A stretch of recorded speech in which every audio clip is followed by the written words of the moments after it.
फिर ना। पहले पुलिस कहती है कि इसमें सेक्सुअल असॉल्ट हुआ है और उसके बाद पुलिस इस थ्योरी से इनकार करती है, कहती है कि जो फूड डिलीवरी बॉय है उसकी बाइक से टकराकर बच्ची को लगी है। उसके बाद एफएसएल की जो है वो जांच का इंतजार किया जाता है। अब एफएसएल की रिपोर्ट जब आती है वो ये कहती है कि बच्ची के कपड़ों पर जो है वो सीमेंस मिला था। यानी कि कुछ भी साफ नहीं हो पा रहा है, ना पुलिस श्योर है और ना जांच एजेंसियां।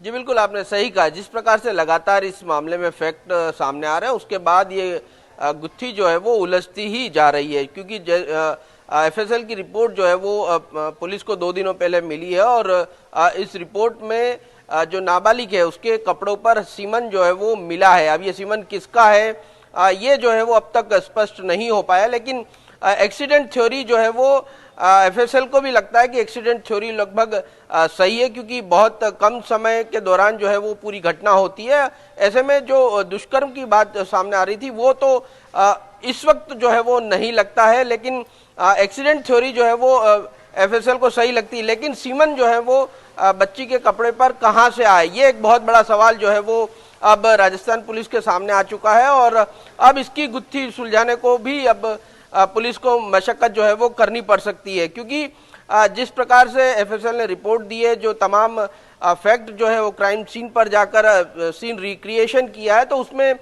जिस प्रकार की बात सामने आई कि एक्सीडेंट हुआ है, ये एफएसएल भी मान रही है और मेडिकल जूरिस्ट, क्योंकि जिस प्रकार की चोटें लगी है वो एक्सीडेंट के जरिए ही आ सकती है। प्राइवेट पार्ट पर किसी भी प्रकार के चोट के निशान जो है वो नहीं थे। लेकिन अब पुलिस को ये जांचना होगा कि ये सीमन जो है वो कहां से आया है, क्या इस एक्सीडेंट से पहले कोई घटना हुई है, बच्ची जो है वो क्यों इस फ्लाईओवर पर पहुंची थी। इन तमाम सवालों के जवाब जो है वो पुलिस को खोजने होंगे।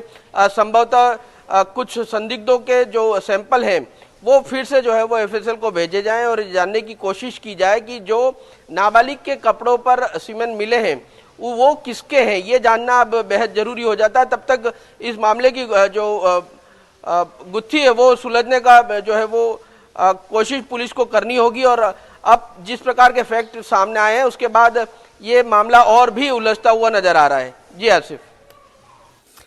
सौरभ, अब पुलिस जो है वो एक नई थ्योरी पर जांच शुरू कर सकती है, लेकिन एफएसएल की रिपोर्ट जैसा कि जो है वो जानकारी मिल रही है 2 दिन पहले ही आ गई थी। अगर 2 दिन पहले पुलिस के पास एफएसएल की रिपोर्ट आ गई थी, अब आगे पुलिस की इस पर क्या प्रतिक्रिया है, क्या बयान पुलिस ने दिया है? क्योंकि पुलिस ने ही जो है फ्लाईओवर के ऊपर पूरा सीन को रिक्रिएट किया था कि कैसे एक फूड डिलीवरी बॉय आता है, बच्ची को जो है वो बाइक से हिट करते हुए आगे निकल जाता है। अब सीमन को लेकर कौन सा रिक्रिएशन? जी बिल्कुल, देखिए जैसे पुलिस पूरी इस गुत्थी को सुलझाने के नजदीक पहुंचती है और उसके बाद नया फैक्ट आ जाता है और वो पुलिस के लिए फिर से गुत्थी बन जाती है।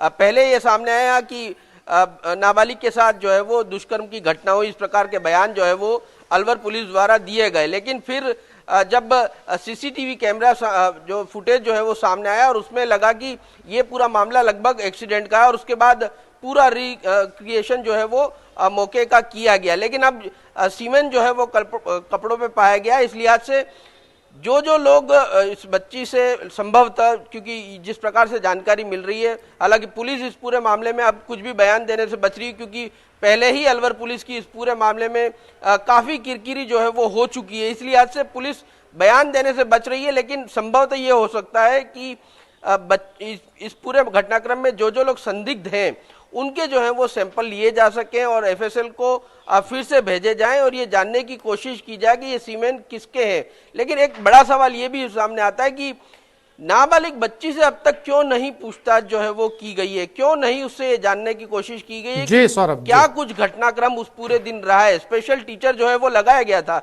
लेकिन स्पेशल टीचर से भी जो है वो इस प्रकार की जानकारी अब तक सामने नहीं आ पाई है। तो ये एक बड़ा सवाल जरूर खड़ा कर रहा है। जी, और उसकी जो लैंग्वेज है वो उसके घर वाले टीचर से कहीं ज्यादा बेहतर तरीके से समझ पाएंगे। उनके पेरेंट्स ने भी जो है अभी तक इस पूरे मामले को लेकर बहुत ज्यादा जानकारी जो है वो दी नहीं है। फिलहाल सौरभ, तमाम जानकारी के लिए आपका धन्यवाद।